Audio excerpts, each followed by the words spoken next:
दंडवत गोविंद गुरु बंदो अभिजन सोए।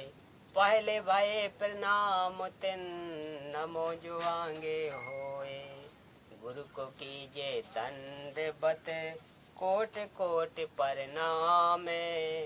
कीट न जाने भृंग कोयो गुरु कर आप समान। सत साहिब। हाँ तो श्रोता बंधुओं, आज मैं आप लोगों के सामने एक कलयुगी माँ की कहानी। अभी मजा आएगा ना भिड़ो। एक राम भक्त था, उसकी पत्नी का देहांत हो गया। उसके 2 पुत्र थे। राम भक्त ने दूसरा विवाह कर लिया। दूसरी पत्नी को पुत्र हुआ। दूसरी पत्नी पहले वाले पुत्रों से ईर्ष्या करने लगी। यह विचार किया कि 15 एकड़ जमीन है, 3 जगह बटेगी। उसने उन बच्चों को कांच पीस कर दूध तथा खाने में हिला पिला दिया, जिससे दोनों की धीरे धीरे रोगी होकर मृत्यु हो गई। डॉक्टर ने बताया कि बच्चे कांच खा गए हैं, जिस कारण से इनकी मृत्यु हो गई है।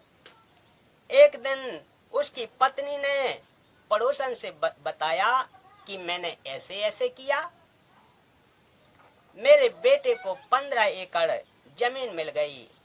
उस स्त्री ने मेरे यानी राम भक्त को बताया।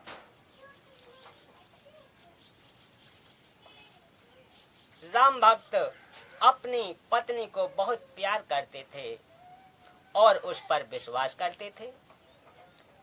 उन्हें विश्वास नहीं हो रहा था। एक दिन छोटी उनकी पत्नी अपने भाई से बता रही थी कि मैंने ऐसे ऐसे किया, तेरे भांजे को 15 एकड़ जमीन मिल गई। यह बात राम भक्त भी सुन रहा था, क्योंकि वह खिड़की से बाहर स्वाभाविक खड़ा था। राम भक्त की पत्नी का भाई बोला कि बहन, तूने जुल्म कर दिया, इस पाप को कहाँ रखेगी? आज के बाद तेरी शकल देखने भी नहीं आऊंगा। राम भक्त का दिमाग फटने को हो गया।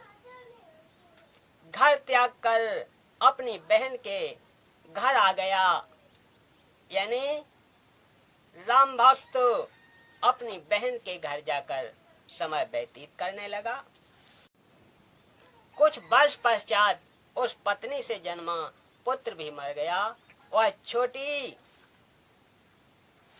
वह पत्नी किसी दूसरे के साथ भाग गई।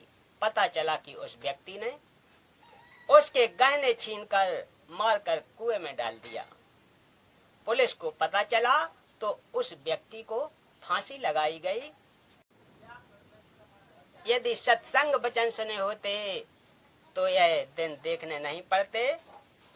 परमेश्वर कबीर कहते हैं कि काया तेरी है नहीं, माया कहाँ से होए। गुरु चरणों में ध्यान रखो, इन दोनों को खोए। जिस काया को रोग मुक्त कराने के लिए मानव अपनी संपत्ति को बेचकर उपचार कराता है, कहा है कि काया भी आपके साथ नहीं जाएगी। माया की तो बात ही क्या है। पूर्ण गुरु जी से दीक्षा लेकर दिन रात भक्ति कर गुरु जी के बताए ज्ञान को आधार बनाकर जीवन की राह पर चल। काया तथा माया से मोह हटाकर भक्ति धन संग्रह कर। कबीर सब जग निर्धना, धनवंता ना कोए। धनवान वह जानिए, जाके राम नाम धन होए। हे मानव, मानव का पिछला इतिहास देख लें। सर्व सोने की लंका थी, रावण से रणधीरम। एक पलक में राज गया, जम के पड़े शरीरम। श्रीलंका के राजा रावण के पास इतना धन था कि उसने सोने के महल बनवा रखे थे।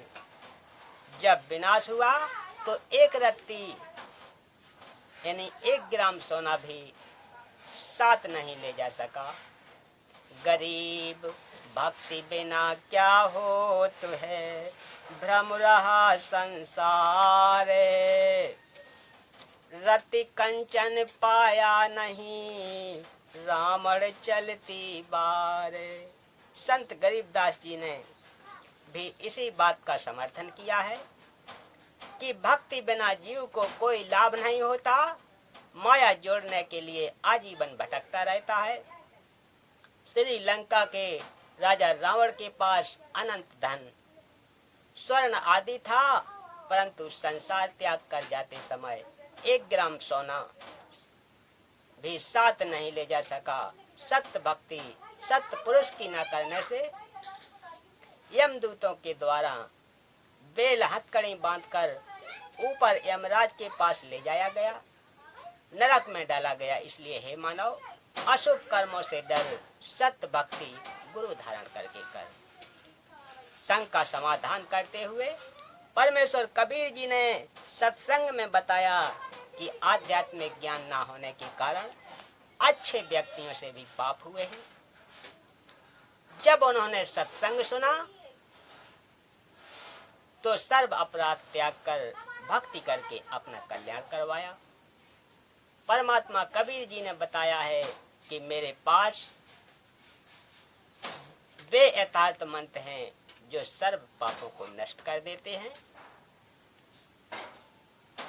पुण्य बच जाते हैं। जैसे वर्तमान में वैज्ञानिकों ने ऐसी औषधि खोजी है जो खेतों में डालने से घास व खरपतवार नष्ट कर देती है, फसल सुरक्षित रहती है। वे मंत्र अपने लोक से लेकर आया हूँ। सो हम शब्द हम जग में लाए, सारे शब्द हम गुप्त छिपाए। बोलिए सत्य गुरुदेव की जय, बोलिए सत्य गुरु रामपाल जी महाराज की जय। तो भक्तों, आज का प्रसंग यहीं समाप्त करते हैं। मिलते हैं अगली कथा में, तब तक के लिए सत्य साहेब।